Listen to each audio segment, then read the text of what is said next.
Hi అండి. Welcome to our channel. అందరూ ఎలా ఉన్నారు? బాగున్నారా? సో, ఈరోజు నేను క్యారెట్ రైస్ అయితే కనుక ప్రిపేర్ చేస్తున్నాను. చిన్నపిల్లలు విడిగా క్యారెట్ తినమంటే ఎక్కువ ఇష్టపడరు. ఈవెన్ తినరు కూడా. సో, అలాంటి వాళ్ళ కోసం సింపుల్‌గా క్యారెట్ రైస్ అనేది ఎలా ప్రిపేర్ చేయాలో చూసేద్దాం. ముందుగా 2 లవంగాలు, చెక్క, అనాస పువ్వు, ఒక చిన్న బిర్యానీ ఆకు, ఒక ఆనియన్, 2 చిల్లీస్ అనేవి మంచిగా ఫ్రై చేసుకోవాలన్నమాట. నెక్స్ట్ దీంట్లోకి క్యారెట్ తురుము కూడా వేసేస్తున్నానండి. క్యారెట్ తురుము వేసిన తర్వాత ఈవెన్‌గా మొత్తం అంతా కూడా ఫ్రై అవ్వాలన్నమాట. కొంచెం మగ్గాలి, మూత పెట్టేసుకుందాం. సో నెక్స్ట్ కొంచెం ఫ్రై అయిన తర్వాత సాల్ట్ అనేది యాడ్ చేస్తున్నాను. చిల్లీ పౌడర్ అనేది కూడా కొంచెమే యాడ్ చేస్తున్నానండి. ఆల్రెడీ నేను చిల్లీస్ వేసాను కాబట్టి. ఫైనల్లీ రైస్ అయితే వేసుకుని మంచిగా ఫ్రై అవ్వాలి.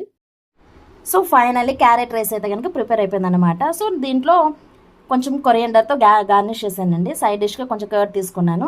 దీంట్లో కోకోనట్ పౌడర్ కూడా యాడ్ చేసుకోవచ్చు. కోకోనట్ పౌడర్ వేసి ఎలా క్యారెట్ రైస్ చేయాలనేది నెక్స్ట్ వీడియోలో చెప్తాను అనమాట.